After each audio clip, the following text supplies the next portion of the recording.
everyone! Just doing some laundry, so right now my bed is white because the sheets are off. But to kill time, I thought I would make a video specifically about my blog, Passion for Dreaming, the blog. Now, I know I mention it at the end of every video, but you guys don't exactly know what kind of content I have on there, so I wanted to talk a little bit about that and what you could be seeing in addition to my videos, because yes, there is more than what you're just seeing on YouTube. So I originally started my blog. It goes by the same name, Passion for Dreaming. It is a WordPress blog, and since I don't have my own domain yet, it would just be passionfordreaming.wordpress.com. I started it before going abroad because some of my videos on this channel, I originally started it talking about languages, but also kept up with my adventures abroad to help others know what I was doing, keep them up to date on my time in Spain and France and other countries. And so that blog was mostly about traveling. I started it about travel tips. I did talk a little bit about what I was doing over there, but I wanted to give an honest perspective of what being abroad was like. So I covered multiple travel topics such as being homesick, because you actually can get homesick, and people will try to make you feel bad for it, but it happens, and you know, it may not completely go away in the moment, but you learn to have fun despite being homesick and make the most of your time. So I have topics such as that, topics about things to do in Valencia, because that was one place that I visited, why you should study abroad, maintaining relationships, long distance relationships, there we go, correct word order. I also talked about food troubles that I had, gaining lots of weight abroad because I wanted to eat all the pastries and things.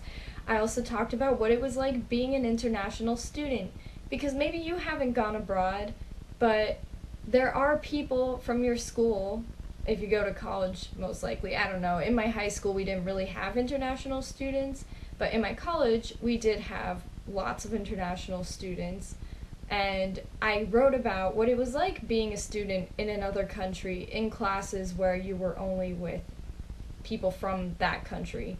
And so, yeah, gaining perspective on things like that. Kind of a more realistic perspective than what you'll see on YouTube channels of people with their GoPros and like jumping off of planes and stuff like that. Like, yeah, you could do fun things like that when you're abroad, but I kind of wanted to give a more accurate and average, I guess, kind of view of what studying abroad was like. I still had tons of fun. It was great. I would love to do it again and have all these wonderful experiences. I got to do some really cool things, but it was more on the, I guess, average side than going surfing out who knows where. Anyway, so it started off as travel tips, but then I ended up talking about, once I got back, I started running out of topics, but that was like a year after I got back. I was still writing about travel, but starting to run out of travel topics, I thought I would also branch into languages, because that is what my YouTube is mostly about. And so sometimes I do link a kind of corresponding blog post with my videos, and usually I'll mention that in the video. For instance, learning Korean and everything, I did write a blog post on what helped me learn Hangul, or the Korean alphabet, the writing system. And so I'll write corresponding blog posts sometimes and post them on my YouTube. And at the end of all my YouTube videos, I'll usually say, check out my blog and subscribe and stuff like that. But I never really say what is on my blog. I do say more language tips and things, but I've gone more in depth with what has happened in my Polish language journey, and talking about kind of using simple language or using fan fiction as a language resource. Who knew you could use fan fiction as a language learning resource?